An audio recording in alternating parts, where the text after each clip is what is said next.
I am Damayanti. Welcome to my YouTube channel. ଏବେ ମୁଁ ଆଲୋଚନା କରିବି ଭୀମା ଭୂୟାଁ ଉପନ୍ୟାସ।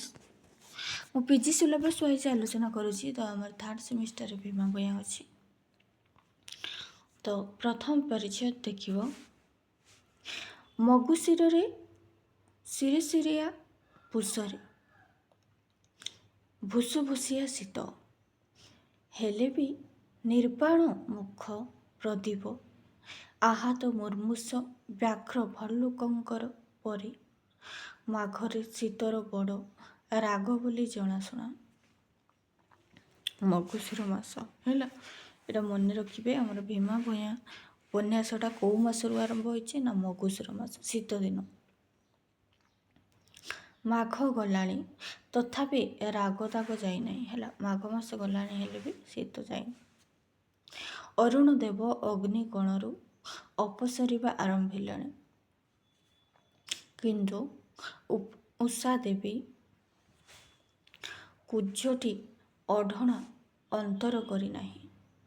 ସୂର୍ଯ୍ୟଦେବ ଡରି ଡରି ଧରି ଧରି ଉଇଁଲା ପରି ଦେଖାଯାଉଛନ୍ତି, ମାନେ ସୂର୍ଯ୍ୟଦେବ ଧୀରେ ଧୀରେ ଉଇଁଲେଣି। ଦୀନନାଥଙ୍କର ଦୈନ୍ୟ ଭାବ ଦିଗ୍ବିଦିଗରେ ପ୍ରତିବିମ୍ବିତ। ପଣ୍ଡୁପତନରେ ପ୍ରପୀଡ଼ିତ ପାଦପେ ପୋଡ଼ାପତର ପକାଇ ସାରି ନାହାନ୍ତି। ପ୍ରାତଃକାଳୀନ ଧୂମୋଦ୍ଦମରେ ସରିତ ତଡ଼ାଗ ଧୂସରାହିତ। ବସନ୍ତ ପଞ୍ଚମୀ ସଙ୍ଗେ ଆସିଲେ ହିଁ ଋତୁରାଜଙ୍କର ଚେହେରା ବା ଚୋର ପରି ଆଚରଣ ରହିଅଛି। ତଥାପି ଅଗି ଜଳିଲା, ଶୀତ ଟଳିଲା। ବଚନ ଥିବାରୁ ଶତ୍ରୁ ନିର୍ମଳ ନହିଲେ ହିଁ ଯେଉଁ ପ୍ରକୃତି ଦ୍ୱାରା ପ୍ରଣୋଦିତ ହୋଇ ରଣବିଜୟୀ ଛତ୍ରପତି, ସେନାପତି, ନାୟକ, ପାୟକ ପ୍ରଭୃତି ନିରକଙ୍କାଳାଚ୍ଛାଦିତ ରଣଭୂମିର ଶୋଣିତ ସ୍ରୋତସ୍ୱତୀ କୂଳରେ ଆମୋଦ ପ୍ରମୋଦରେ ମତ୍ତ ହୋଇଥାନ୍ତି। ସେହି ପ୍ରକୃତିର ବଶବର୍ତ୍ତୀ ହୋଇ ପ୍ରକୃତିଗଣଙ୍କ କ୍ରୋଡ଼ରେ ଲାଳିତ ପାଳିତ ପ୍ରକୃତି ସନ୍ତାନ ଭୂୟାଁମାନେ ଆଜି ମାଘ ପୋଡ଼ା ପର୍ବରେ ମାତିଛନ୍ତି। ଏଇଟା ମନେ ରଖିବେ। ଭୂୟାଁମାନେ କେଉଁ ପର୍ବରେ ମାତିଥିଲେ ଉପନ୍ୟାସରେ ନା ମାଘ ପୋଡ଼ା ପର୍ବରେ। 3 ଦିନ ଅହରହ ଆମୋଦ ପ୍ରମୋଦ ଉତ୍ତାରୁ ଆଜି ଓଷା ଉକୁଣା। କେତେ ଦିନ ଧରି? 3 ଦିନ। ଅନେକ ଗ୍ରାମରୁ ଆହୁତ ଅନାହୁତ ଧାଙ୍ଗଡ଼ ଧାଙ୍ଗଡ଼ି ବୁଢ଼ା ବୁଢ଼ୀ ଏକତ୍ରିତ। ବସୁଧୈବ କୁଟୁମ୍ବକମ୍ ହେଲା, ସମସ୍ତେ ଏକାଠି ହେଇଛନ୍ତି। ଭବା ଆବାଳ ବୃଦ୍ଧ ବନିତା ସବୁରି ହୃଦୟ ଅଧିକାର କରିଛି। ଶତ୍ରୁ ମିତ୍ର ଉଭୟଙ୍କର ପାଇଁ ଭୂୟାଁ ପଲ୍ଲୀର ସରଦାର ବିଭାଗଙ୍କର ବିଚାଦରଙ୍କର କୁଟୀର ଅବାରିତ ଦ୍ୱାର। ନିମନ୍ତ୍ରିତ ହେଉ ବା ନ ହେଉ ସବୁରି ସମ୍ମାନ ଚର୍ଚ୍ଚା ବଡ଼ ସାନ ଘେନି ପାତର ଅନ୍ତର ନାହିଁ। ଭବିଷ୍ୟତରେ ଯାହା ହେଉ ଘରେ 2 ପାନ ଆହାର। ମଣ୍ଡୁଆ ଦ୍ୱାରେ ଅହରହ ଚାଙ୍ଗୁ ବାଜା, ଚାଙ୍ଗୁ ନାଚ, ଚାଙ୍ଗୁ ଗୀତ ପଞ୍ଚାଏ ପଞ୍ଚାଏ ଆସି ଗାଉଛନ୍ତି ନାଚୁଛନ୍ତି ହେଲା। ଚାଙ୍ଗୁ ନାଚ ସମସ୍ତେ ଗାଉଛନ୍ତି ଆଉ ନାଚୁଛନ୍ତି। ପଞ୍ଜାଏ ପଞ୍ଜାଏ ଯାଇ ଗାଉଛନ୍ତି। ସ୍ଥୂଳରେ ମୁଣ୍ଡଆଟି ମହୁ ଫେଣା ପରି ରହିଅଛି ହେଲା। ଅନ୍ୟଥା ଆହାର ବିହାର ଓ ମଧୁ ସଂଗ୍ରହ ହେଉଥିବା ବେଳେ ଯେପରି ମକ୍ଷିକା ପୂର୍ଣ୍ଣ ଥାଏ, ମଧୁ ଚକ୍ରର କାର୍ଯ୍ୟ ଚାଲିଥାଏ, ସେହିପରି ଘରେ ଘରେ ପାନ ଆହାର କାଳରେ ମୁଣ୍ଡୁଆଠାରେ ନୃତ୍ୟ ଗୀତ ବାହାର ବିରାମ ନାହିଁ। ଜାତି ଅଜାତି ସାନ ବଡ଼ ସମସ୍ତେ ଆନନ୍ଦ ଲହରୀରେ ଦଳାୟମାନ। ଏକ ଦିଗରେ ପ୍ରପୀଡ଼କ ପ୍ରବଳ ପ୍ରତାପୀ ଶୀତର ତିରୋଧାନ, ଅପର ଦିଗରେ ନାତିଶୀତୋଷ୍ଣ ମଳୟାନୀଳ ସହ ମନୋବଦନ ରଞ୍ଜନକାରୀ ଚାରୁ ରାଜାଙ୍କର ଆଗମନ। ପୁଣି ଆନନ୍ଦର ପାତ୍ର ନାହିଁ। ନିର୍ମଳ ଚନ୍ଦ୍ରମଣ୍ଡଳ ଦର୍ଶନରେ ନୃତ୍ୟ କରୁ କରୁ ଅଗ୍ନି ଭକ୍ଷଣ କରେ। ଚକରର ଯେଉଁ ଆନନ୍ଦ, ନବ ଜଳଧର ଦର୍ଶନରେ ଚାତକର ସେହି ଆନନ୍ଦ।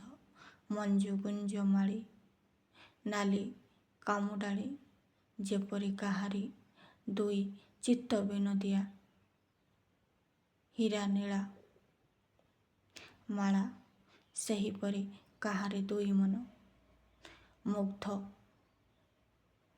ମୁଗ୍ଧକାରୀ, କାହାରି ଦୁଇ ବି ରୂପ ଯୌବନ ସମ୍ପନ୍ନା ଅପ୍ସରାଙ୍କ ନୃତ୍ୟ ଗୀତ ଯେପରି ଭୂୟାଙ୍କର ବଡ଼ାପାଳି ଗିଧପାଳି ପ୍ରଭୃତି ତାଙ୍କୁ ସେହିପରି। ଏହିପରି ଭିନ୍ନ ରୁଚି ଲୋକ ଅନୁସାରେ ଭିନ୍ନ ଦୁଇ ପଦାର୍ଥରୁ ଉତ୍ପନ୍ନ ହେଲେ ହିଁ ଆନନ୍ଦ ଏକ। ଗାଈ କଳା ହଉ ଧଳା ହଉ, ଦେଶୀ ହଉ କି ବିଦେଶୀ ହଉ, ଦୁଧ ଏକ। ନବନୀତର ନ୍ୟୁନାଧିକ୍ୟ ପରି ହିଲ୍ଲୋଳ ହେଉ କି କଲ୍ଲୋଳ ହେଉ କି ତରଙ୍ଗ ହଉ, ଆନନ୍ଦ ଏକ। କିନ୍ତୁ ସୁରସରିତ ବା ମାନ ଶୈଶବର କଳନୀ ନାଦିନୀ ବୀଚି ମାଳା କିମ୍ବା ସୁନୀଳ ମହାସାଗରର ଦୁଗ୍ଧ ଫେନନିଭ ଶୁଭ୍ରଚୂଡ଼ ଭୀଷଣ ନାଦୀ ଉତ୍ତାଳ ତରଙ୍ଗମାନଙ୍କ ପରି ଆନନ୍ଦ ସାଗରର କିଛି ଦୃଷ୍ଟି ବା ଶ୍ରୁତିଗୋଚର ହେବାର ନୁହେଁ। ହୃଦୟ ବା ମନରେ ଏହାର ଉତ୍ପତ୍ତି, ସ୍ଥିତି, ଗତି, ବିଲୁପ୍ତି ଏହା ନିଜେ ଦେଖାଶୁଣା ନ କଲେ ହିଁ ଭାବଭଙ୍ଗୀ ଆକାର ପ୍ରକାରରେ ଆପେ ଦୁଇ ପ୍ରକାର ପାଇଥାଏ। ପୁଣି ଅଗ୍ନି ଯେସନେ ସବୁ ଖାଇ ବିଚାରେ ଦୋଷ ଗୁଣ ନାହିଁ, ସେହିପରି ନର କିନ୍ନର ପଶୁ ପକ୍ଷୀ ସବୁରିଠାରେ ଆନନ୍ଦ ସଞ୍ଚାର।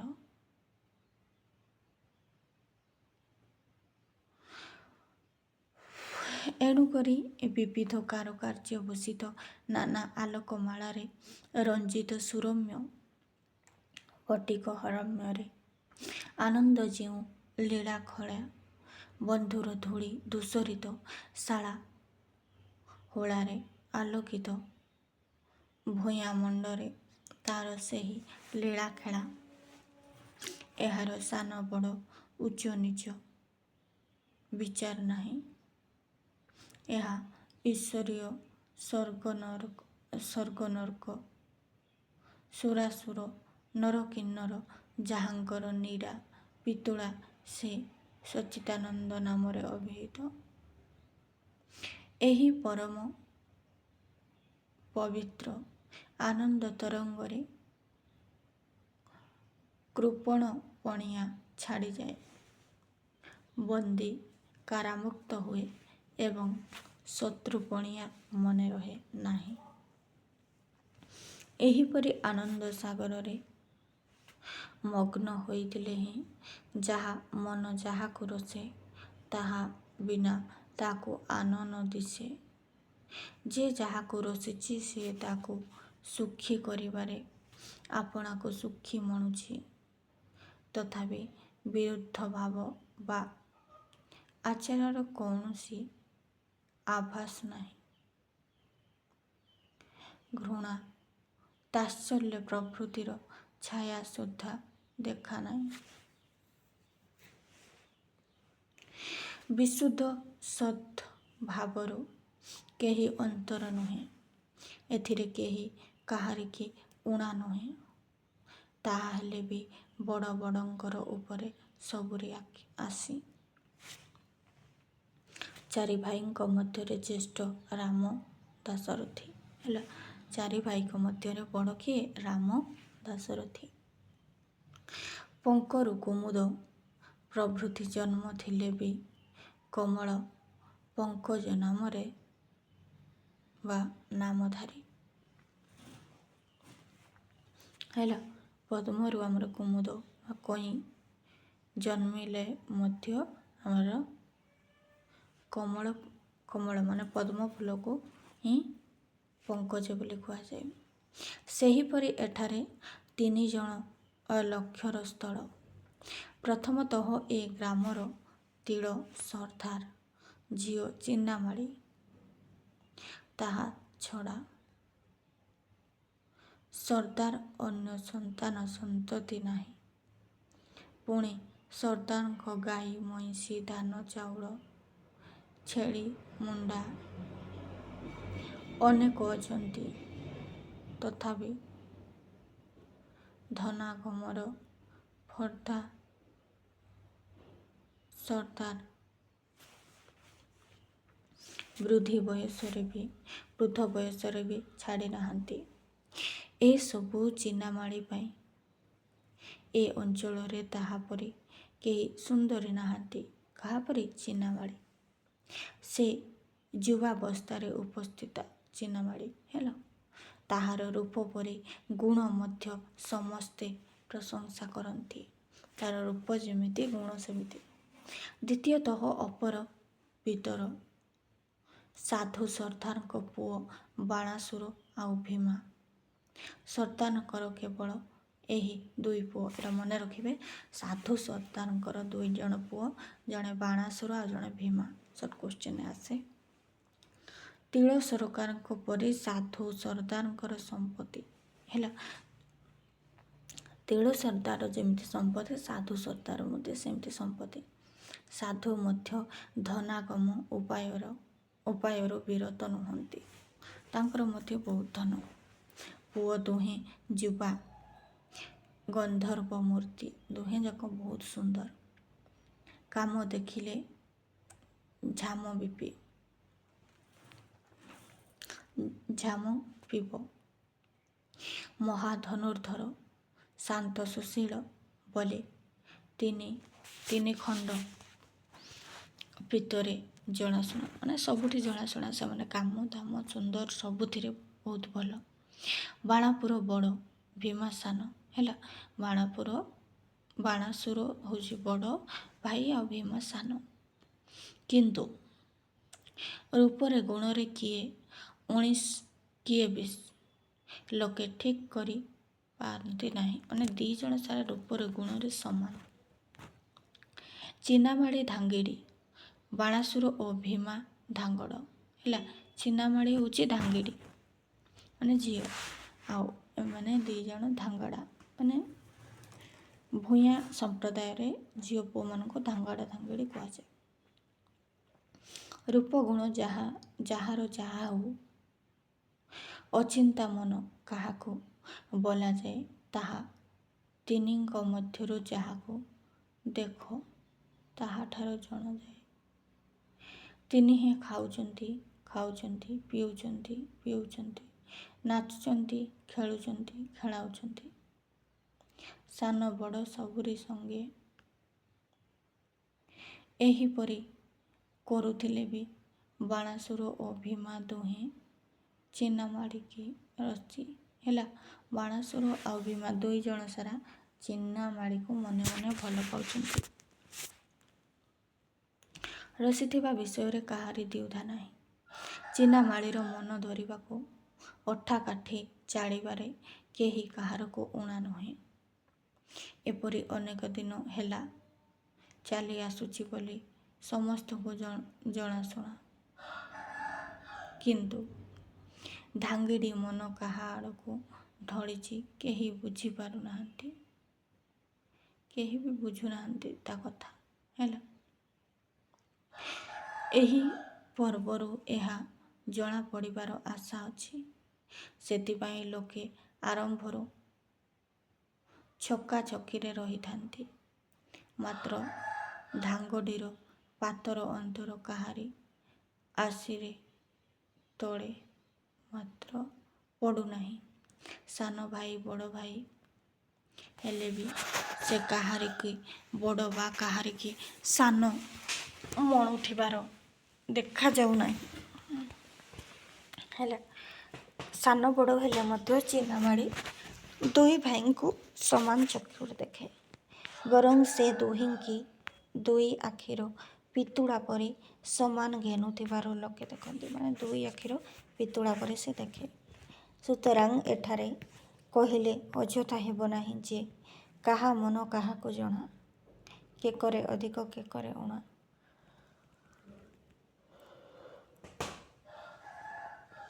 କାହାରି ମନ କାହାରି ଜଣା ହେଉ ବା ଅଜଣା ହେଉ, କେହି କାହାରିକୁ ଅଧିକ କରୁ କି ଊଣା କରୁ, କାହାରି ପ୍ରେମ କୌତୁକ ଊଣା ନାହିଁ କି ଝିଅ ବୋହୂଙ୍କର ଉତୁଣା ନାହିଁ। ଏମାନଙ୍କୁ ଅଜଣା ନାହିଁ ଯେ ରାଣୀହଂସପୁରରେ ରାଜାଙ୍କର ବ୍ୟତୀତ ଅନ୍ୟ କାହାରି ଛାଇ ପଡ଼େ ନାହିଁ। ରାୟଗୁରୁ ପାଟଯୋଶୀଙ୍କ ମାଇପେ ପଦାକୁ ବାହାରନ୍ତି ନାହିଁ। ବେବର୍ତ୍ତା ନଅର ବିଷୟୀଙ୍କର ଝିଅ ବୋହୂଏ ବାପ ଭାଇ ଶ୍ୱଶୁର ଦେଢ଼ଶୁରଙ୍କର ଆଗର ହୁଅନ୍ତି ନାହିଁ। ପୁଣି ଏମାନେ କାଳେ କାଳେ ପଖାଉଜ, ମୃଦଙ୍ଗ, ଡୁବି, ତବଲା, ସିତାରା, ବେହେଲା ଶୁଣି ଆସୁଥିଲେ ବି ବାଇ ନାଚ, ଗୋଟିପୁଅ ନାଚ, ରାମଲୀଳା, କୃଷ୍ଣଲୀଳା, ଭାରତଲୀଳା ନାଟ ଦେଖି ଆସୁଥିଲେ ବି ଯେଉଁପରି ଚାଙ୍ଗୁବାଜା କି ବଡ଼ା ବା ଗିଦ୍ଧପାଳି ନାଟ ଛାଡ଼ି ନାହାନ୍ତି, ସେହିପରି ଡାଳଭଙ୍ଗା ଗୀତ ଛାଡ଼ି ନାହାନ୍ତି କିମ୍ବା ଚାଙ୍ଗୁ ନାଚୁ ନାଚୁ ଧାଙ୍ଗଡ଼ ଧାଙ୍ଗଡ଼ି ବରକନ୍ୟା ଛାଡ଼ି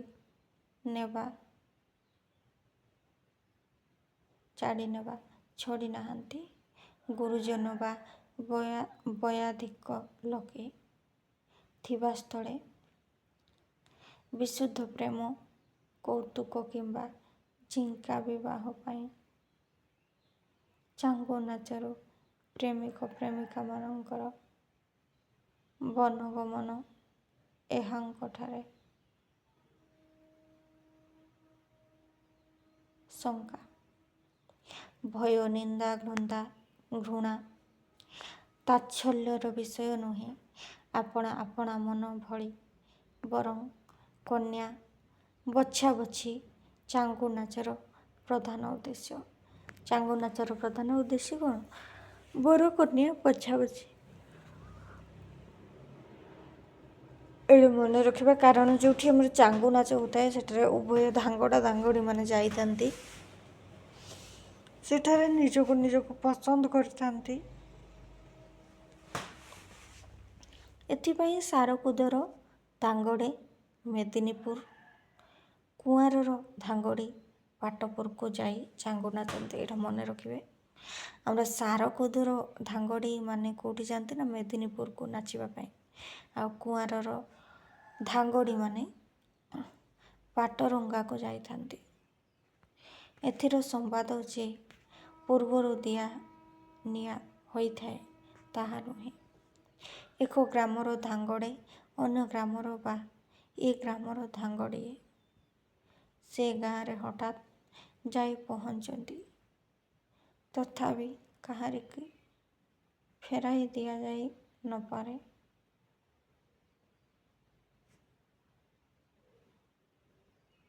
ଫେରାଇ ଯାଇ ନପାରେ। ଧାଙ୍ଗଡ଼ ଧାଙ୍ଗଡ଼ି ନାଚିବାକୁ ଅନ୍ୟତ୍ର ନ ଯାଇଥିଲେ ହିଁ ଦୁଇ ଗାଁ ଧାଙ୍ଗଡ଼ ଧାଙ୍ଗଡ଼ିଙ୍କୁ ଚାଙ୍ଗୁ ନାଚିବାକୁ ହେବ। ଏଥିପାଇଁ ଯେଉଁମାନେ ଏକ ସମୟରେ ଧାଙ୍ଗଡ଼ ଧାଙ୍ଗଡ଼ି ଥିଲେ ବର୍ତ୍ତମାନକୁ ସେମାନେ ବୁଢ଼ା ବୁଢ଼ୀ କିମ୍ବା ବାପା ମା' ହେଲା। ଆଜି ଯେଉଁମାନେ ଧାଙ୍ଗଡ଼ ଧାଙ୍ଗଡ଼ି ଅଛନ୍ତି, ଝିଅ ପୁଅ ଅଛନ୍ତି, କାଲି ସେମାନେ ବୁଢ଼ା ହେଉଛନ୍ତି ହେଲା, ବାପା ମା' ହେଇଛନ୍ତି।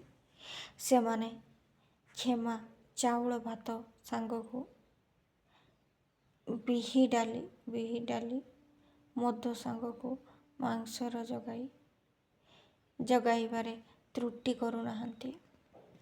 ଆଗନ୍ତୁକଙ୍କ ଚର୍ଚ୍ଚାରେ ହେଳା କରନ୍ତି ନାହିଁ କିମ୍ବା ଚାଙ୍ଗୁ ନାଚରୁ ଦୂରରେ ରହିନାହାନ୍ତି।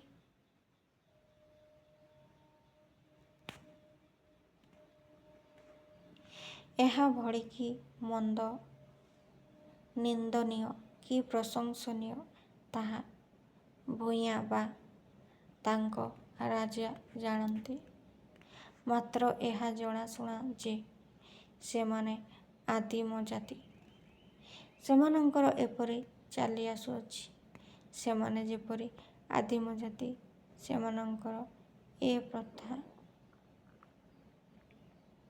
ଆଦିମ ବୋଲି କଥିତ ହୋଇଥାଏ।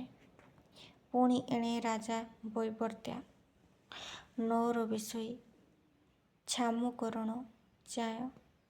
ଛାମୁକରଣ ରାୟ, ଗୁରୁ ପାଟଯୋଶୀ ପ୍ରଭୃତି ଅନନ୍ତପୁର ପ୍ରଥା ମାନି ଆସୁଛନ୍ତି। କିଏ?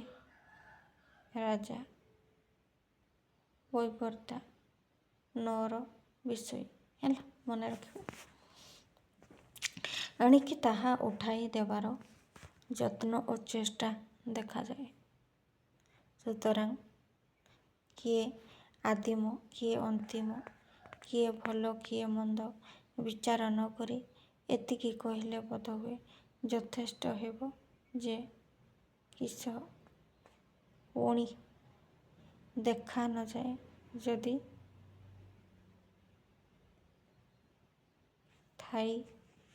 ଥାଇ ଜୀବରେ ଆଉ କିଛି ଦେଖାଯାଉ ନାହିଁ, ନଯାଉ। ମାଘପଡ଼ାର ଏହି ଛେରଛେରା ପର୍ବରେ ଆନନ୍ଦ ସ୍ରୋତ ସଙ୍ଗେ ପ୍ରେମର ସ୍ରୋତ ସ୍ପଷ୍ଟ ଦେଖାଯାଏ। ଏଇଟା ମନେ ରଖିବେ। କେଉଁ ପର୍ବ? ନା ମାଘ ମାସର ଛେରଛେରା ପର୍ବ।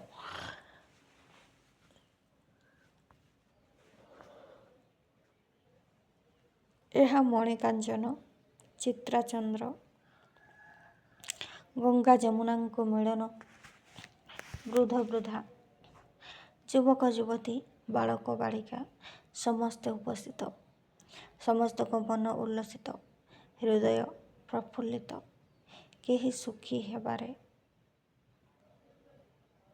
କେହି ସୁଖୀ ହେବାରେ, କୌତୁକ ଦେଖିବାରେ ସୁଖୀ। ଧାଙ୍ଗଡ଼ା ଧାଙ୍ଗଡ଼ିଏ ପ୍ରେମ କୌତୁକ ଦେଖିବାର ସୁଖୀ। ପ୍ରେମ କୌତୁକକୁ କରିବାରେ ମଧ୍ୟ ବୁଢ଼ା ବୁଢ଼ୀଏ ତାହା ଦେଖିବାରେ ସୁଖୀ। କେହି କାହାରି ସୁଖରେ ବାଧା ହେଉନାହିଁ କି ବିଘ୍ନ ଘଟାଇ ନାହିଁ। କେହି କାହାରି ବିରୋଧୀ ନୁହେଁ। ଧାଙ୍ଗଡ଼ା ଧାଙ୍ଗଡ଼ିଏ ଆପଣା ପ୍ରେମ ଫାନ୍ଦରେ ଲାଗିଛନ୍ତି। ବୁଢ଼ା ବୁଢ଼ୀଏ ତହିଁରେ ହାତ ଦେଉନାହାନ୍ତି କି ପାଟି ଫିଟାଉ ନାହାନ୍ତି।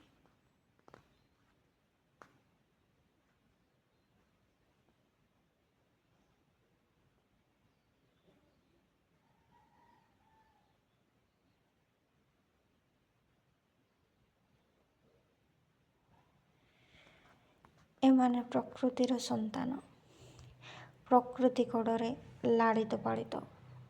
ବିଜ୍ଞାନ ପ୍ରତି ଜ୍ଞାନୀ ହୋଇ ନାହାନ୍ତି। ହେଲା, ଏମାନେ ବିଜ୍ଞାନ ପ୍ରତି ଏତେ ତାଙ୍କର ଜ୍ଞାନ ନାହିଁ। ତଥାପି ଏମାନେ ଭଲ କରି ବୁଝନ୍ତି ଯେ ମନୁଷ୍ୟ କେତେ କାଳ ଯାଇ ବଢ଼ିବ, ତେଣିକି ଛିଡ଼ିବ।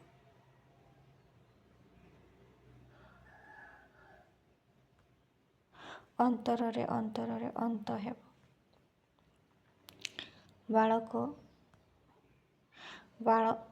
ବାଳକାଳେ ଯାହା ଥିବ ଯୁବାକାଳେ ତାହା ନଥିବ। ଯୁବାକାଳ କଥା ବୁଢ଼ା କାଳକୁ ନଥିବ। ଯୁବା ଯାହା କରିପାରେ ବୁଢ଼ା ତାହା ନପାରେ। ଯୁବା କଳେ ଯାହା ସୁନ୍ଦର ଦିଶେ ତାହା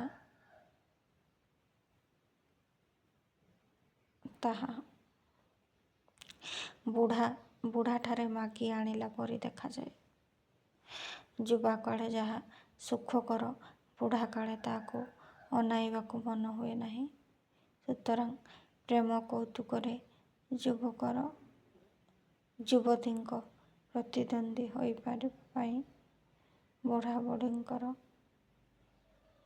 ପଥର ଦାନ୍ତ ବା କଳପ ଲୋଡ଼ା ନାହିଁ। 50-60 ବର୍ଷ କାଣ୍ଡ ବାଉଁଶ ମାରି ଯେ ଦକ୍ଷତା, କୁଶଳତା ପ୍ରଭୃତି ଲାଭ ହୋଇଛି, ତାହା ଦେଖାଇବା ପାଇଁ 25-30 ବର୍ଷିଆ ସଙ୍ଗେ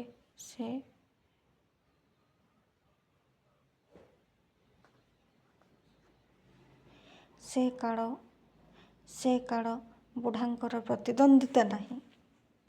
ଅଥଚ ପିଲାଏ କିପରି ଭଲ ହେବେ, କିପରି ଭଲରେ ରହିବେ, ଯେଉଁ କାଳେ ଯାହା ଶୋଭା ପାଏ, ଯାହା ସୁଖର ତାହା ସୁଖରେ ପାଇପାରିବେ, ଏହି ସବୁ ଫନ୍ଦାରେ ବୁଢ଼ା ବୁଢ଼ୀଙ୍କର ମନ ଆଉ ପନ୍ନ।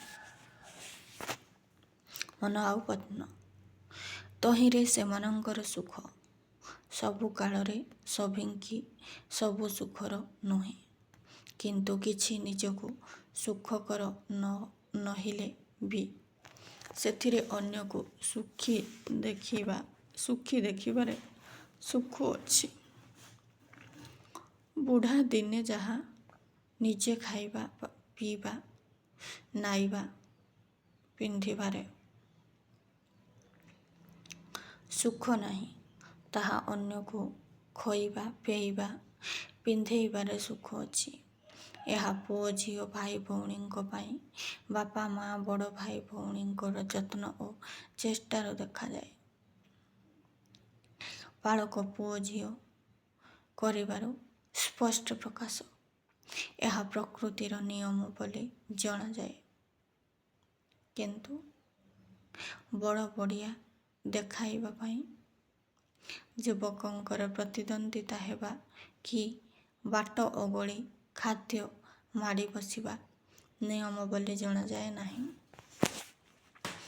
ଏହି ନିୟମ ଅନୁକରଣରେ ରାଜା ପ୍ରଜା ଉଭୟଙ୍କର ପାଇଁ ବାନପ୍ରସ୍ଥ ବ୍ୟବସ୍ଥା ହେଲା ପରି ବୋଧହୁଏ। ତାହା ଯାହା ହେଉ, ଭୂୟାଁ ବାନପ୍ରସ୍ଥ କରୁନାହାନ୍ତି। ତାହା ନ କରି ପ୍ରକୃତିର ସନ୍ତାନ ବାଘ ବାଘୁଣୀ ଯେପରି ଶୋଇ ଛୁଆଙ୍କର ଦୋଷ ଗୁଣ ଦେଖୁଥାନ୍ତି ଓ ବେଳେ ବେଳେ ଦୁଇ ଶିକ୍ଷା ଦେଉଥାନ୍ତି, ଭୂୟାଁ ବୁଢ଼ା ବୁଢ଼ୀ ଏ ଘରେ ବସି ସେହିପରି କରୁଛନ୍ତି। ଆପଣାର ଓ ଗାଁର ପିଲାପିଲିଙ୍କର ଏମାନେ ନିଜେ ଅବଧାନର ଏମାନଙ୍କର ଅନ୍ୟ ଅବଧାନ ନାହିଁ କି ଅଧ୍ୟାପକ ନାହିଁ। ଚାଟଶାଳୀ ନାହିଁ କି ଚଉପାଢ଼ୀ ନାହିଁ। ସୁତରାଂ ଭୂୟାଁ ପିଲାଙ୍କର ଅନ୍ୟ ଜାତି କୁଳଶୀଳ ପ୍ରଭୃତିର ଆଦର୍ଶ ନାହିଁ। ବାଘ ଭାଲୁଙ୍କ ଛୁଆଙ୍କ ପରି ଏମାନେ ବାପା ମାଙ୍କର ଆଚାର ବ୍ୟବହାର ଚାଲିଚଳଣିରେ ଶିକ୍ଷିତ ଦୀକ୍ଷିତ ଓ ପରିଚାଳିତ। ବାଘ ଭାଲୁ ଯେପରି ତାଙ୍କ ମା ବାପାଠୁ ସବୁ କିଛି ଶିଖିଥାନ୍ତି, ଭୂୟାଁ ପିଲାମାନେ ମଧ୍ୟ ସେହିପରି ତାଙ୍କ ମା ବାପା ଠାରୁ ସବୁ ଶିଖିଥାନ୍ତି। ଏଣେ ଯୁବକ ଯୁବତୀଏ କେତେ ଦୁଇ ନୂଆ କଥା ଦେଖୁଛନ୍ତି, ଶୁଣୁଛନ୍ତି, ଦେଖୁଛନ୍ତି, ଶିଖୁଛନ୍ତି, ଅଥଚ ଆପଣାର ବଡ଼ପଣ ଦେଖାଇବାକୁ ବୁଢ଼ୀଙ୍କର ପ୍ରତିଦ୍ୱନ୍ଦ୍ୱୀ ହେଉନାହିଁ କି ସେମାନଙ୍କୁ ତୁଚ୍ଛ ଜ୍ଞାନ କରୁନାହାନ୍ତି କିମ୍ବା ସେମାନଙ୍କର ଅମାନିଆ ହେଉନାହାନ୍ତି। ସେମାନେ ଯେଡ଼େ ଅଜାଣିବା ଗୁଆଁର ହେଲେ ବି ସେମାନଙ୍କୁ ଭକ୍ତି ଆଉ ଶ୍ରଦ୍ଧା କରୁଛନ୍ତି। ବୋଧହୁଏ ଏହି ନୀତି ଅନୁସାରେ ଦିନ ଦିନ ନୂଆ ଦୁଇ କଥା ବାହାରି ବନ ଦୁଇ ଯୁଗ ଉପସ୍ଥିତ ହେଉଥିଲେ ହେଁ ପୁରୁଣା ଆଦର ଗୌରବ ଭକ୍ତି ଶ୍ରଦ୍ଧା ଯାଉନାହିଁ। ପୁରୁଣା ନୂଆ ନୂଆ କରିବାକୁ ପଶ୍ଚାତ୍ପଦ ହେଉନାହିଁ, ଲାଳନ ପାଳନରେ ତ୍ରୁଟି କରୁନାହିଁ। ନୂଆ ପୁରୁଣା ବୁଢ଼ା ପିଲାଙ୍କର ଏହି ସମ୍ବନ୍ଧରେ ନାନା ବିପଦ ଉପସ୍ଥିତ ହେବାର ଦେଖାଯାଏ। ସେ ଯାହା ହେଉ ଭୂୟାଁ ନୀତି ଗତି ଭଲ କି ମନ୍ଦ ସେମାନେ ବା ସେମାନଙ୍କର ଦେଶର ହର୍ତ୍ତାକର୍ତ୍ତା ଜାଣନ୍ତି। କିନ୍ତୁ ଫଳରେ ଦେଖାଯାଏ ଯେ ଭୂୟାଁ ପିଲା କାଳେ କାଳେ ଭୂୟାଁ, ଆଉ ଯେଉଁମାନେ ଚାଟଶାଳୀ ଚଉପାଢ଼ୀ ସ୍କୁଲ କଲେଜରେ ଶିକ୍ଷିତ ଦୀକ୍ଷିତ ସେମାନଙ୍କ ମଧ୍ୟରେ କୌଣସି ଦୁଇ ହିନ୍ଦୁର ପିଲା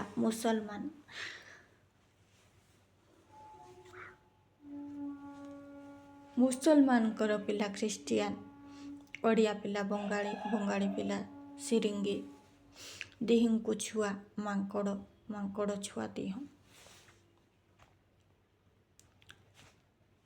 ସାମୂହିକ ସୁଖରେ ଭାସମାନ ହେଉଥିଲେ ହିଁ ପିଲାପିଲିଙ୍କର ଭବିଷ୍ୟତ ସୁଖ ଦୁଃଖ କଥା ବୁଢ଼ାବୁଢ଼ୀଙ୍କି ଛାଡ଼ି ନାହିଁ।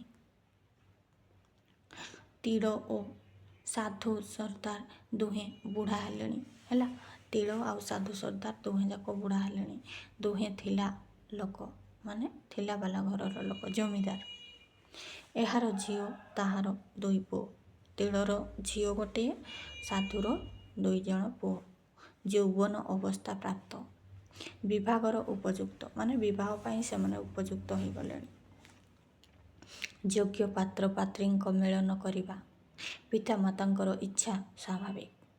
ପୁଣି ଝିଅ ପୁଅ ଥିଲେ ଉପଯୁକ୍ତ ସ୍ଥାନରେ ବିବାହ ପ୍ରସଙ୍ଗ ପଡ଼ିଥାଏ।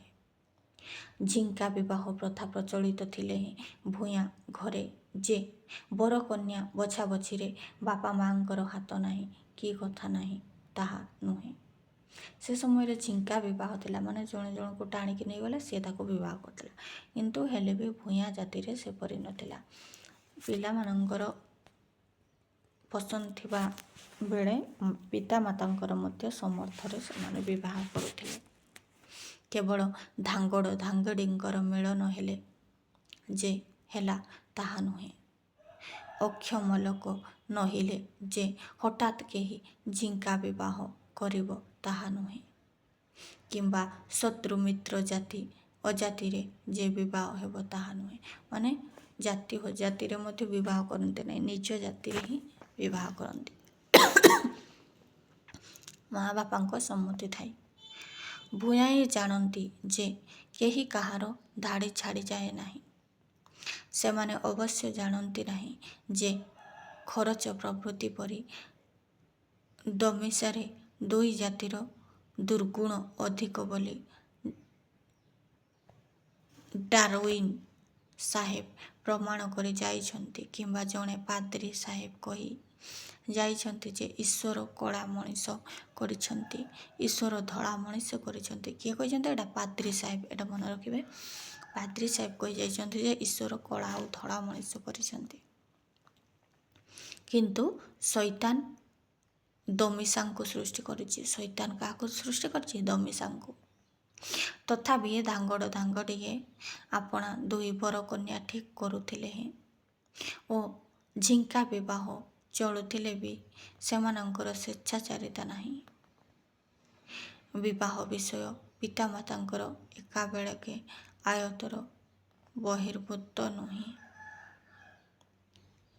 ଚିନାମାଳି ମନକୁ ଭଲ ଆସିଥିଲେ ବି ବାଣପୁରର ଓ ଭୀମା ଜାତି କୁଳର ରୀତିନୀତି ମାନ ମର୍ଯ୍ୟାଦାକୁ ଫିଙ୍ଗି ଦେଲା ଭଳି ଲୋକ ନୁହନ୍ତି।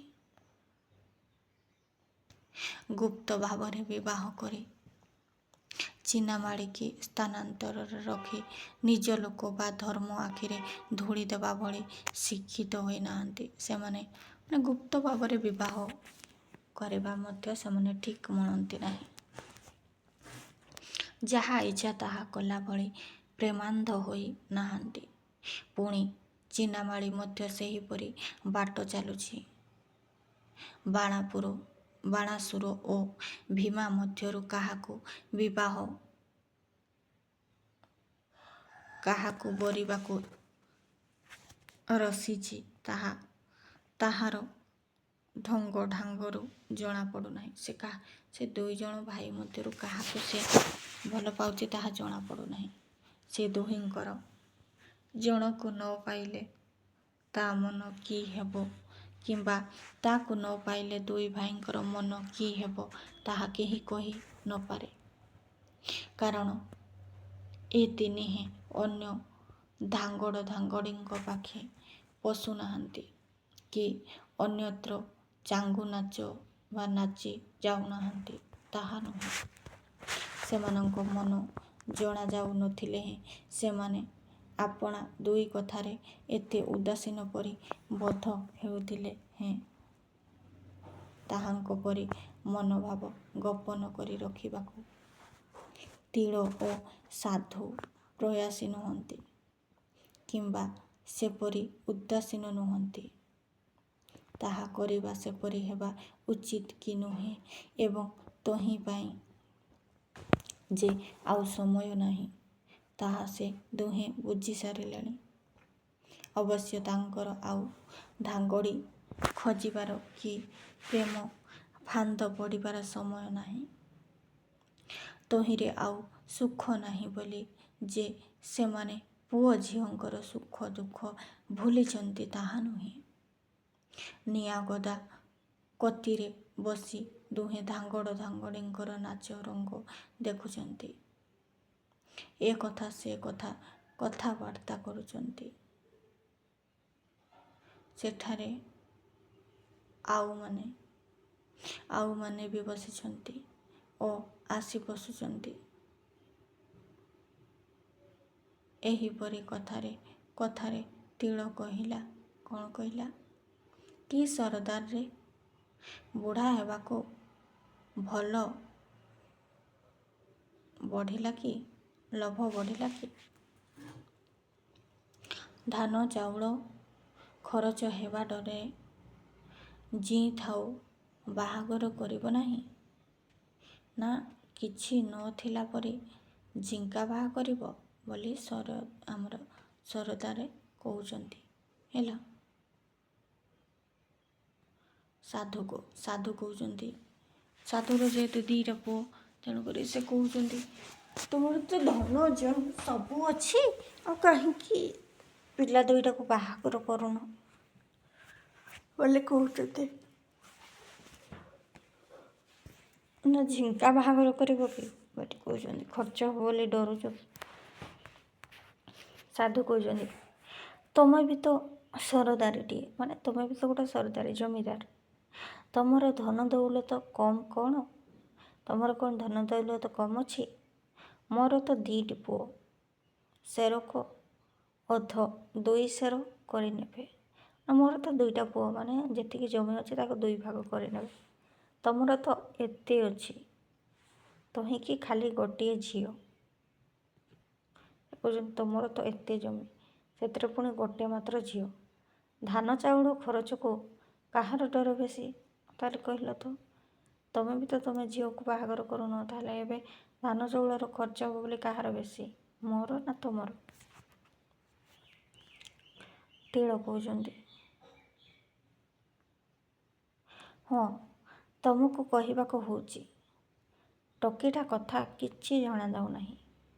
କାହା ମନକୁ କିପରି ଆସିଲା ବୁଝିପାରୁନାହିଁ।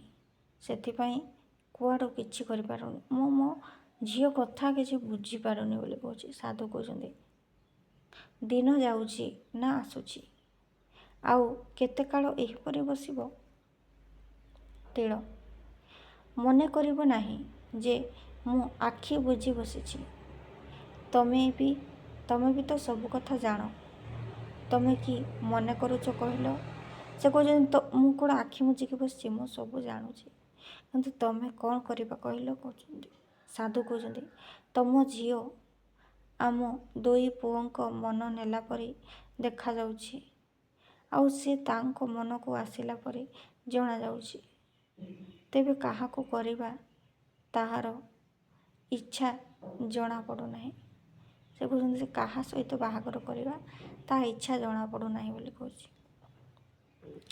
ତିଳ, ମୁଁ ବି ସେହିପରି ବୁଝୁଛି। ତେମେ ଆମେ ସମୁଦି ହେଲା ପରି ଦିଶୁଛୁ। ସାଧୁ, ଝିଅ ଯାହାକୁ ବରୁ, କାହାକୁ ଜ୍ୱାଇଁ କରିବାକୁ ତମର ମନ? ତିଳ କହୁଛନ୍ତି, ଦେଖିବାକୁ ଶୁଣିବାକୁ ଦୁଇ ଭାଇ ତ ସମାନ। ସାଧୁ କହୁଛନ୍ତି, ଚିହ୍ନାବାଡ଼ି ସେହିପରି ମନେ କରେ ବୋଲି ଜଣାଯାଉଛି। ମୁଁ ଦୁହିଁକି ସମାନ ଦେଖୁଛି। କାହାକୁ ଦେବି କାହାକୁ ନ ଦେବି ଠିକ୍ କରି ପାରୁନାହିଁ। ତିଳ କହୁଛନ୍ତି, ମୁଁ କାହାକୁ ଦେବି କାହାକୁ ନ ଦେବି ଠିକ୍ କରିପାରୁନାହିଁ। ହଂସୀ କହୁଛନ୍ତି, ତାହା ସତ। ବୁଢ଼ା ଅନ୍ତେ ଦୁହେଁ ସରଦାରି ରଖିଲ ପରି ଏତେ ବଡ଼ ଯାଏ ଦେଖାଯାଉଛି। ତେବେ ରାଜା କି ବଡ଼କୁ ଛାଡ଼ି ସାନକୁ ସରଦାରି କରିବ? ସେ କହୁଛନ୍ତି, ବଡ଼ ଥାଉ ଥାଉ କ'ଣ ସାନଟା ଆଗେ ବାହା ହେବ ଆଉ ସରଦାରି କରିବ? ସାଧୁ କହୁଛନ୍ତି, ସାନ ହେଲା ବୋଲିକି ତାକୁ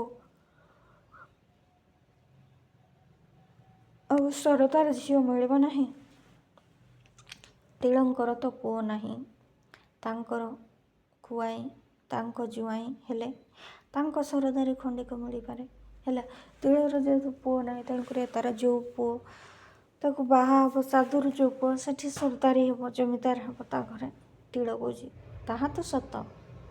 ହଂସୀ ପୁଣି କହୁଛି, ଆଜି ଯେବେ କଥା ଠିକ୍ ହୋଇଥିବ, ବଡ଼ ଥାଉ ଦୁଇ କି ସାନ ଆଗେ ବାହା ହେବ? ସେ କହୁଛନ୍ତି, ହଂସୀ କହୁଛନ୍ତି, ବଡ଼ଟା ଥାଉ ଥାଉ ସାନଟା କ'ଣ ଆଗେ ବାହା ହେବ? ସାଧୁ କହୁଛନ୍ତି, ତାହା ବି ସତ। ତେବେ ଝିଅ ରାଜି ହେବ, ବାପା ମନ ମାନିବ, ତେବେ ତ ଯାଇ ବାହା ହେବ। ଝିଅ ଯାହାକୁ ରାଜି ହେବ ତାହା ସହିତ ହିଁ ବାହାଘର ହେବ ବୋଲି କହୁଛନ୍ତି। ତିଳ କହୁଛନ୍ତି, ତୁମ୍ଭର ଆମ୍ଭର ସମୁଦି ହେବା ଠିକ୍ ରହିଲା। କିଏ ଜ୍ୱାଇଁ ହେବ ପରେ ଠିକ୍ କରିବା।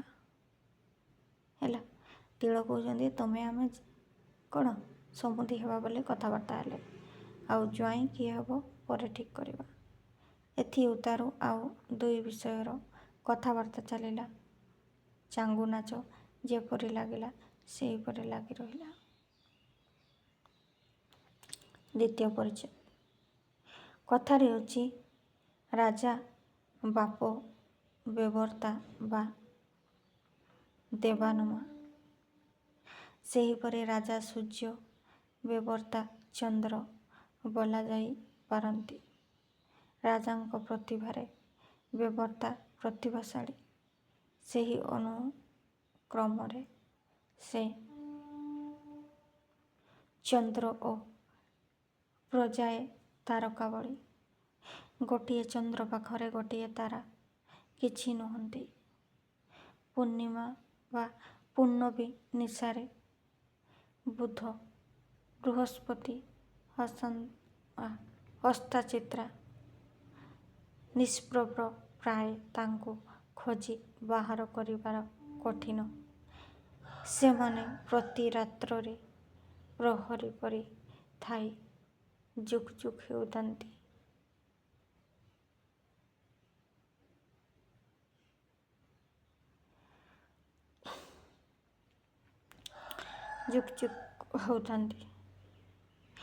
ଚନ୍ଦ୍ରକ୍ଷୟ ଅତି ଘଟାଇ ଲୋକଙ୍କୁ ଉପାସ ରଖାନ୍ତି। ଅଥଚ ତାଙ୍କର ନାମ ନିଶାନାଥ, ସୁଧାଂଶୁ ମାଳୀ। ସେ ନାମରେ କୌଣସି ଗ୍ରହ ନକ୍ଷତ୍ର ଅଭିହିତ ନୁହନ୍ତି। ସେଥିପାଇଁ ସେମାନେ ଅଶ୍ରୁ ସର୍ବଜନ କରନ୍ତି ନାହିଁ କିମ୍ବା ଆପଣା କାମ ଛାଡ଼ନ୍ତି ନାହିଁ। ସେହିପରି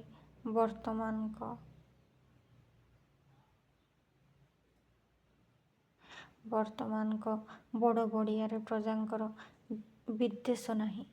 ନିଜର ରୁଆ ବେହୁଡ଼ା ପଛାଉଥିଲେ ବି ବେବର୍ତ୍ତାଙ୍କ କ୍ଷେତ ଆଗୁଆ କରିବାକୁ କେହି ପଛଘୁଞ୍ଚା ଦିଅନ୍ତି ନାହିଁ। ମାନେ ନିଜର କ୍ଷେତ ନ ଆଗେଇଲେ ମଧ୍ୟ ବେବର୍ତ୍ତାର କ୍ଷେତକୁ ବା ଜମିକୁ ଆଗ ହଳ କରିକି ରୁଆପୋତା କରନ୍ତି।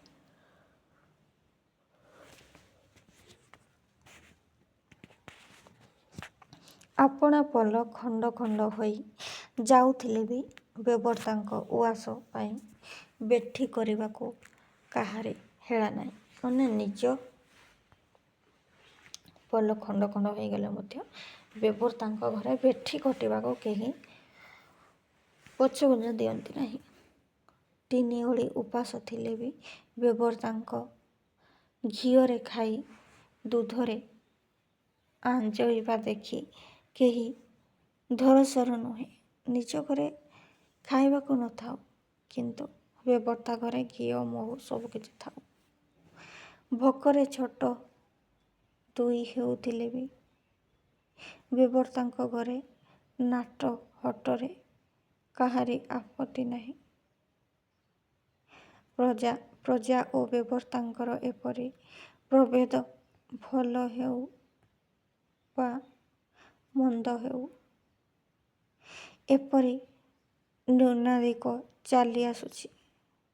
କେହି ବିଧା ମାରି, କେହି ପିଟି ଆଉଁସି ଏହା କରାଯାଉଛି।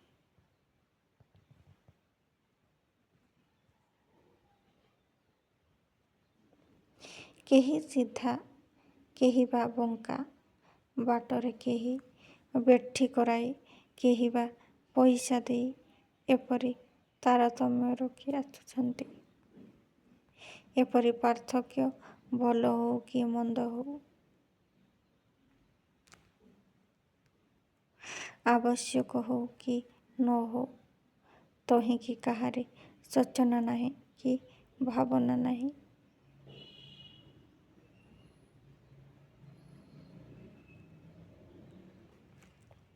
ଧାଙ୍ଗଡ଼ ଧାଙ୍ଗଡ଼ିଏ ଗାଏ ଗାଏ ଛାଙ୍ଗୁ ନାଚ ବୁଲନ୍ତି ଓ ବେବର୍ତ୍ତାଙ୍କ ଘର ରମଣୀଏ ଅସୂର୍ଯ୍ୟବଶ୍ୟା ବୋଲି ଏ ପାଖରେ କି ସେ ପାଖରେ ଘୃଣା କି ତାଡ଼ନା କି ଗଞ୍ଜନା ନାହିଁ। ବେବର୍ତ୍ତାଙ୍କର ଯେଉଁ ଅବରୋଧ ପ୍ରଥା ଅଛି, ତାହା ମୁସଲମାନ ଆଧିପତ୍ୟରୁ ହୋଇଛି ବୋଲି କଥିତ ହୋଇଥାଏ। କିନ୍ତୁ ରାମଙ୍କ ବନଗମନ ବା କୁରୁ ପାଣ୍ଡବଙ୍କ ଅକ୍ଷୟ କ୍ରୀଡ଼ା କାଳେ ମୁସଲମାନ ନ ଥିଲେ କି ତାଙ୍କର ଆଧିପତ୍ୟ ନଥିଲା। ଅଥଚ କୌଶଲ୍ୟାଙ୍କଠାରୁ ବିଦାୟ ଗ୍ରହଣ ପାଇଁ ରଘୁନାଥ ଅନ୍ତଃପୁରକୁ ଯାଇଥିଲେ। ପୁଣି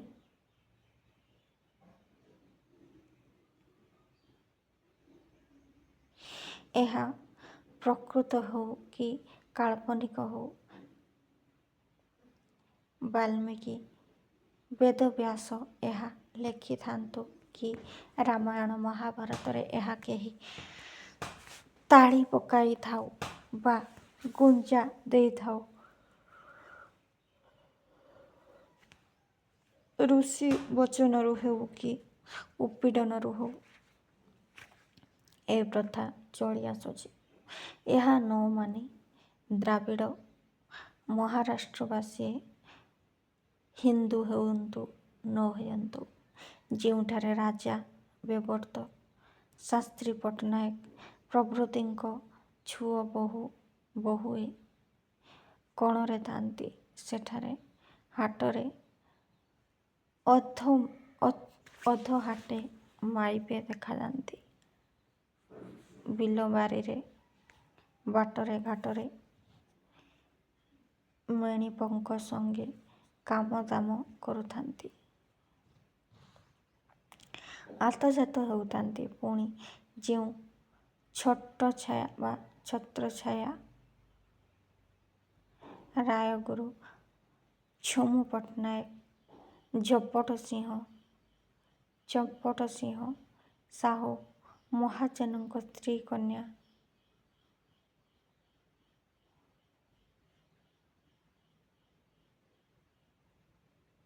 ଭିତରେ ଥାନ୍ତି ତାଙ୍କର 3 ପୁରୁଷିଆ ଖୁଡ଼ୀ, ଦେଠେଇ, ଭାଉଜ, ଭାଇ ବୋହୂ, ଭଉଣୀ, ଭାଣିଜୀ, ଭଣଜା ବୋହୂ ପ୍ରଭୃତି ବାଟରେ ଘାଟରେ ଦେଖାଯାନ୍ତି। ତହିଁରେ କିଛି ଯାଏ ନାହିଁ କି ଆସେ ନାହିଁ। ଅଧିକ କି ସାଧୁ ସର୍ଦ୍ଦାରର ଘର ଯେଉଁ ରାଜ୍ୟରେ ସେଠି ରାଜ୍ୟର ବର୍ତ୍ତମାନ ବିବର୍ତ୍ତିତ ବା ବେବର୍ତ୍ତା ତ୍ରିଲୋଚନ। ହେଲା, ସାଧୁ ସର୍ଦ୍ଦାରଙ୍କ ରାଜ୍ୟର ବର୍ତ୍ତମାନ ବେବର୍ତ୍ତା କିଏ? ତ୍ରିଲୋଚନ। ମନେ ରଖିବେ, ମହାପାତ୍ରଙ୍କର ମା ତ୍ରିଲୋଚନ। ମହାପାତ୍ରଙ୍କର ମା ଆଈ ନିଜେ 2 ହାଟ ବାଟରେ ଦେଖାଯାଉଥିଲେ। କୋଣରେ ରହିବାକୁ ଘରେ ବି ନଥିଲା। 3 ପୁରୁଷରେ 3 ବଖୁରିଆ ଘର।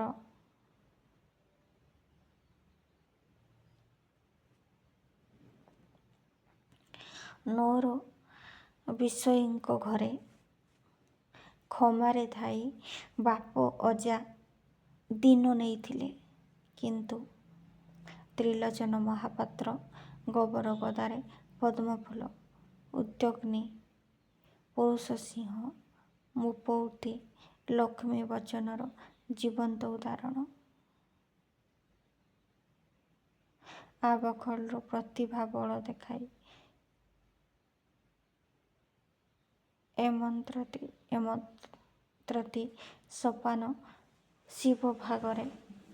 ଶିରଭାଗରେ ବେବର୍ତ୍ତା ପଦାରୂଢ଼।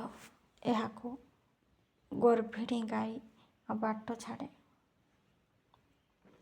ରାଜ୍ୟର ରାଜା ଏହାଙ୍କର କରତଳସ୍ଥ କାଷ୍ଠ ପିତଳିକା। ଏହା ଫଳାହାରୀ ବାବାଜୀଙ୍କ ଛଡ଼ା ଏ ଆଉ କାହାକୁ ମଣିଷ ବୋଲି ଗଣନ୍ତି ନାହିଁ।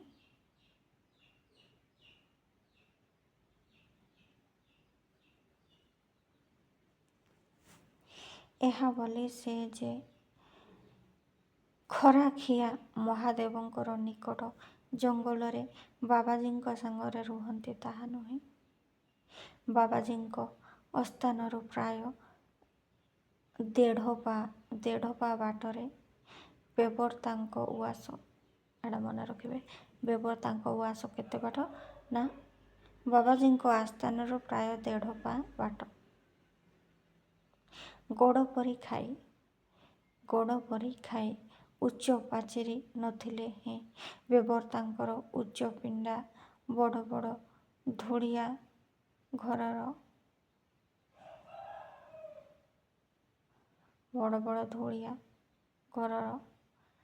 5 ପୁରୁଷ ତଳେଇ ଖଞ୍ଜା। ଦେଖିଲେ କୌଣସି ଭ୍ରମ ହେବାର ନାହିଁ। ଧୋବା, ଭଣ୍ଡାରୀ, କରଣ, ବ୍ରାହ୍ମଣ, ସାହୁ, ମହାଜନ ପ୍ରଭୃତିଙ୍କର ମଧ୍ୟରେ ତାଙ୍କର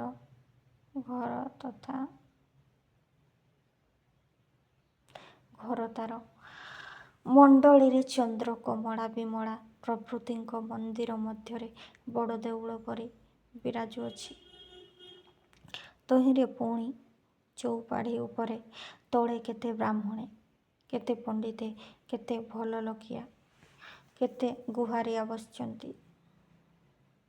କାବୁଲି, ବନାରସୀ, ମହାଜନ, ସୌଦାଗର ମଧ୍ୟ ଅଭାବ ନାହାନ୍ତି। ଏଠାରେ ସବୁବେଳେ ଯେତେ ଲୋକ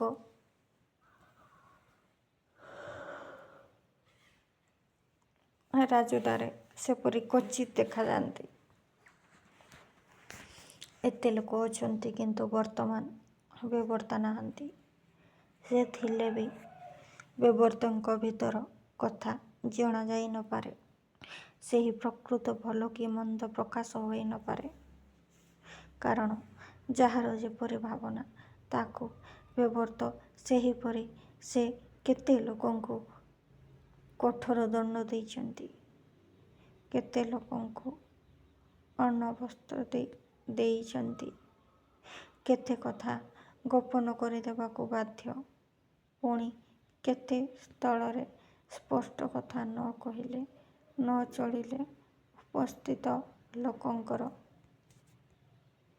ମଧ୍ୟରୁ କେତେକ ନିରାଶ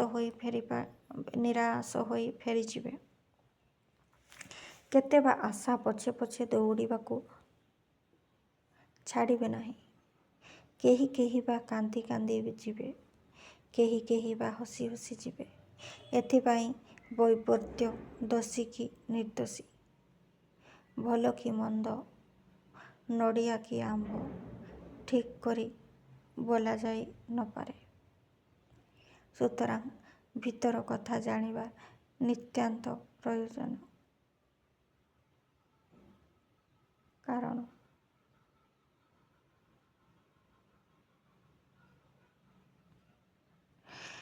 କାରଣ ନଡ଼ିଆର ପାଣି କି ଆମ୍ବର ଟାକୁଆ ବାହାରୁ ଦେଖାଯାଏ ନାହିଁ। ଅନ୍ତଃପୁରରେ ବୈପରୀତ୍ୟଙ୍କର ଭିତରେ କଥା ଜଣାଯିବାର ସମ୍ଭାବନା, କିନ୍ତୁ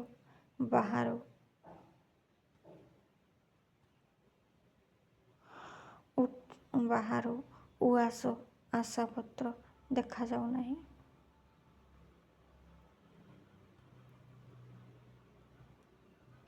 କେବଳ ଦକ୍ଷିଣ ଦିଗରେ ସେପରି ବେଢ଼ା ନାହିଁ। ପୂର୍ବ ଦିଗରେ ଖଳା, ସେଠାରେ ହଳିଆ ଖମାରେ ପ୍ରଭୃତି ଗଣ୍ଡା ଗଣ୍ଡା। ପଶ୍ଚିମ ଦିଗସ୍ଥ ପାଗାରେ ଘାସିଆର ସଇସୁରିଆ ପଲ ପଲ। ଉତ୍ତର ଦିଗରେ ଏ ମୁଣ୍ଡରୁ ସେ ମୁଣ୍ଡ ଯାଏ ବାରି ପୋଖରୀ। ଏହିପରି ପରିବେଷ୍ଟିତ ହୋଇ ଯେ 5 ଖଞ୍ଜା ଅଛି, ତାହାର ମଝି ଖଞ୍ଜା ଅନ୍ତଃପୁର। ସବୁ ଖଞ୍ଜା ସଳେଇ ଗଞ୍ଜା ପ୍ରଭୃତି ପ୍ରତୀରେ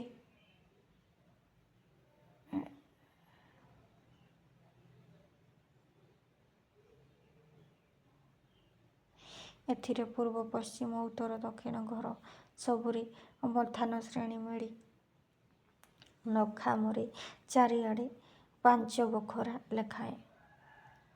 ଚଉପାଢ଼ୀ ଛଡ଼ା ଆଉ ସବୁ ଘର ଭିତର ଓ ଦୁଆର ମୁହଁଠାରୁ ପିଣ୍ଡା ଉଚ୍ଚ ଉଚ୍ଚା, ଉପରେ ଆଟୁ। ଏକ ଖଞ୍ଜାରୁ ଅନ୍ୟ ଖଞ୍ଜାକୁ ଗୋଟାଏରୁ 2ଟି ବାଟ ନାହିଁ। ଯେ ଗୋଟିଏ 2ଟି ଛିଡ଼ିକି ଅଛି, ତହିଁରେ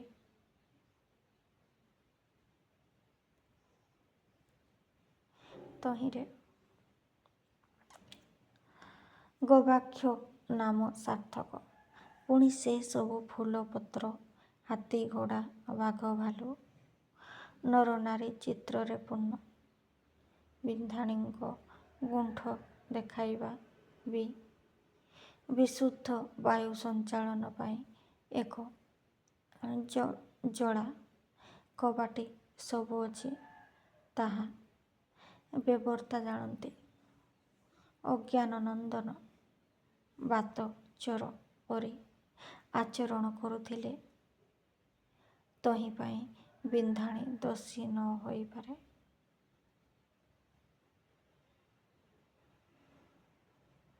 ଏ ବାୟୁ ଯଦି ବାୟୁ ସଞ୍ଚାଳନ ଉଦ୍ଦେଶ୍ୟରେ ହୋଇଥାଏ, ତେବେ ଗୃହ ମଧ୍ୟରେ ଛଣା ସୁଦ୍ଧା ପଣା ମିଳୁଥିବାର ବୋଧହୁଏ। କାରଣ ସ୍ୱାସ୍ଥ୍ୟ ପାଇଁ ବଡ଼ ବଡ଼ ଖିଡ଼ିକି, ଜାନାଲା, ଖଡ଼ିଆ ପ୍ରଭୃତି ବିଜ୍ଞାନ ଲୋଡ଼ୁଥିଲେ ହେଁ ଏହା ବେବର୍ତ୍ତା ବା ଅନ୍ୟ କାହାରି ଘରେ ଦେଖାଶୁଣା ନାହିଁ।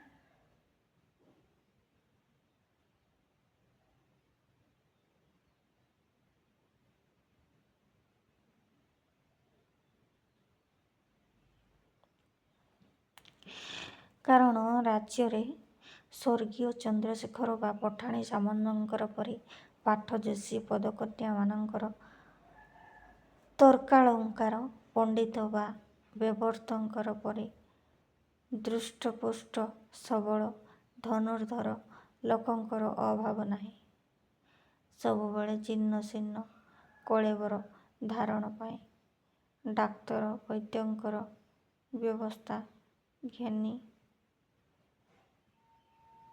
ପଥି ଧାରଣରେ ଚଳିବାକୁ ହେଉନାହିଁ, ବରଂ କଞ୍ଚା ଦରସିଝା ଖାଇ ଲୋକେ ହୁ ହୁ ଭୁ ଭୁ ଭୁସ୍ ଭୁସ୍ ହୋଇ ବୁଲୁଛନ୍ତି। ସେ ଯାହା ହଉ, ଦେଉଳ ଉପରେ ଠାକୁର ଠାକୁରାଣୀଙ୍କର ଆୟୁଧ ଛତ୍ର ତ୍ରିଶୂଳ ପରି ବେବର୍ତ୍ତାଙ୍କର ଯଥେଷ୍ଟ ପତିହାରୀଙ୍କର କଟକଣା। ପୁର ବାହାରେ ଗଣ୍ଡା ଗଣ୍ଡା ଭେଣ୍ଡା ପାଇକେ ଦଣ୍ଡା ବା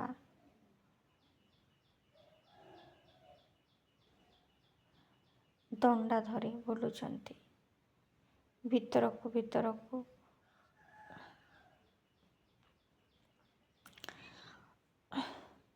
ପତିହାରର ବଛ ବଛ ବୁଢ଼ା ଲୋକ, କିନ୍ତୁ ସ୍ତ୍ରୀ ପ୍ରହରୀଙ୍କର ବେଳକୁ ଅନ୍ୟ ପ୍ରକାରର। ବାହାରେ ଦନ୍ତହୀନା ଶୁଭ୍ରକେଶୀର ଭିତରକୁ କ୍ରମେ ଯୁବତୀଏ ସ୍ତ୍ରୀ ପୁରୁଷଙ୍କ ମିଳନ ସ୍ଥଳରେ ଏକ ଦିଗରେ ନିତାନ୍ତ ବୃଦ୍ଧ ଅପସର ଦିଗରେ ଅତି ବୃଦ୍ଧା। ସୁତରାଂ ବୈବର୍ତ୍ତଙ୍କର ଭାଇ ବନ୍ଧୁଙ୍କ ସ୍ତ୍ରୀ ଲୋକେ ଅନ୍ତଃପୁରବାସିନୀ ହେଉଛନ୍ତି ବା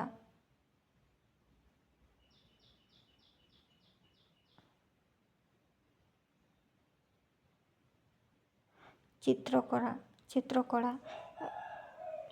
ରମିତକ୍ଷୀଙ୍କର ତୁଣ୍ଡରେ ବେବର୍ତ୍ତଣିଙ୍କଠାରେ ପହୁଞ୍ଚେ।